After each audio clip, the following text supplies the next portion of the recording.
What you're about to watch isn't a routine exchange. It's Dan Goldman putting on a masterclass in how to dismantle political theater and pull a runaway witness back to the rule of law. This won't be about volume, it won't be about emotion, and it definitely won't be about partisan talking points. It was about something far more basic. For 5 minutes. Secretary Noem, let's talk about the law. Do you agree that asylum is a lawful pathway to immigrate to this country? Yes or no? There's an asylum program, yes, in place. All right. So immigrants then with ongoing asylum applications are legally in this country, correct?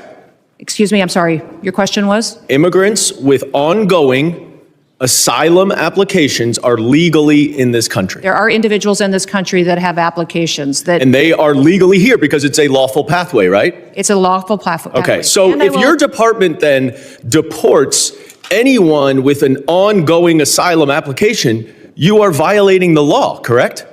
Joe Biden left us with... I'm not asking about Joe Biden. I'm asking you a specific question. If your department deports anyone with an ongoing asylum application, you are violating the law. Is that correct? It was greatly violated when they allowed I'm asking you. people to come I'm in and asking granted asylum applications. Why are you filibustering? Why can't you answer the question? It's a simple question. Your president, if your department and your secretary deports did not anyone follow the law, with an ongoing asylum application, you are violating the law. Isn't that correct? The asylum program was broken under the last... Mr. Chairman, I will reclaim my time. She's not answering the question. But the obvious answer is that, yes, if you follow a lawful pathway, asylum is a lawful pathway. If you have an open asylum case, you are here lawfully. But the problem that we are seeing around the country is that you are not following the law. Don't tell us to change the law. If you don't like the asylum system, you change the asylum law. Bring it to us. We'll work with you. I think it needs to be changed. But you can't just decide that you're not going to follow the law, and asylum is a law, and deport people who have ongoing applications. Unfortunately, that is exactly what's happening. It's happening across the street from my office right in New York City. Numerous, thousands of people who have come to court appearances, have left them with open asylum applications, have been arrested. And then they've been shipped off and many deported. In September, one applicant was ripped away from his wife and small children after such a court appearance. And then this happened to his wife. Please play the video. No, it's not. It's not this one. All right, it's not this video. Here it is.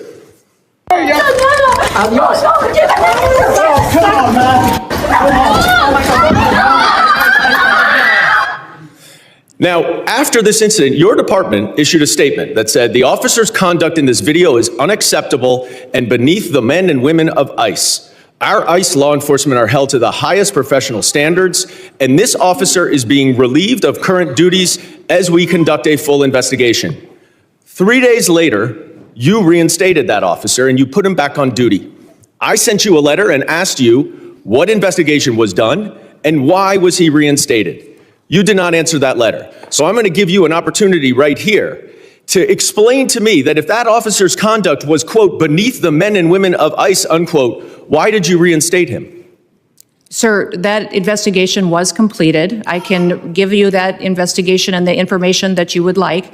This is. Well, I wrote you 2 months ago. Why haven't you given it to me yet? I'm actually surprised that you haven't gotten it. I'm going to ask my staff about that. Well, you shouldn't be surprised because generally speaking, you do not respond to us. Hundreds and hundreds, if not thousands of your letters. Now, the other problem that we are seeing all over the country is that your officers are wearing masks, are dressed in plain clothes, often going around without identification. All of our officers are identified. I'm not asking a question.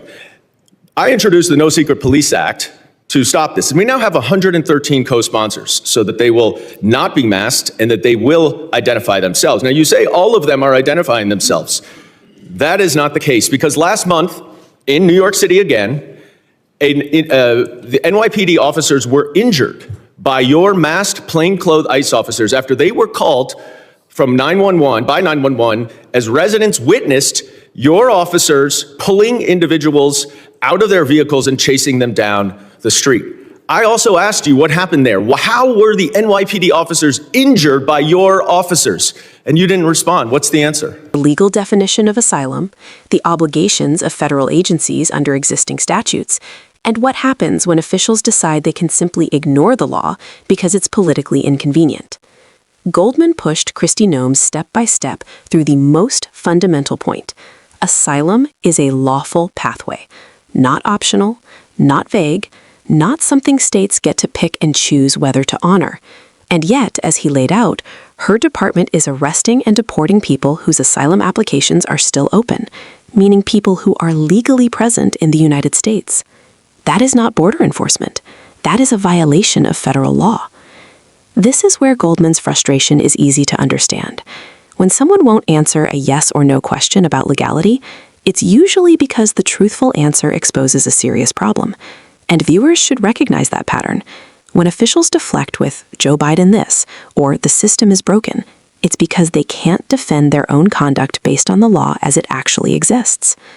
Goldman's job and Congress's job is oversight. Oversight doesn't stop just because the witness would rather talk about something else. But perhaps the most disturbing part of this hearing was Goldman's description of ICE officers arresting migrants outside courtrooms while wearing masks, no identification, and plain clothes. That's not law enforcement. That's secret policing, the exact thing Congress has repeatedly warned against. That's why his No Secret Police Act has over 100 co-sponsors, because Democrats and even some Republicans understand that when federal agents start operating without clear identification, democratic norms erode fast. And then there's the video. An ICE officer using force so extreme that even the department initially said his conduct was beneath the men and women of ICE. They pulled him off duty, promised an investigation, and then quietly reinstated him only days later. Goldman asked for the investigation months ago. Noem never responded. That silence says a lot. The public should understand this. Oversight only works when agencies tell the truth and comply with requests. If they stonewall Congress, hide investigations, mask their officers, and continue illegal arrests of people lawfully in the asylum process, that isn't just bad policy. It undermines the rule of law itself. This is why hearings like this matter, not because of the political drama, but because they reveal the real choices officials are making behind the scenes: who gets protected, who gets ignored, and who gets harmed. Viewers should leave this clip understanding that lawful asylum seekers are being treated as criminals, families are being torn apart, and officers are acting without accountability. And unless Congress keeps pressing, those abuses continue unchecked.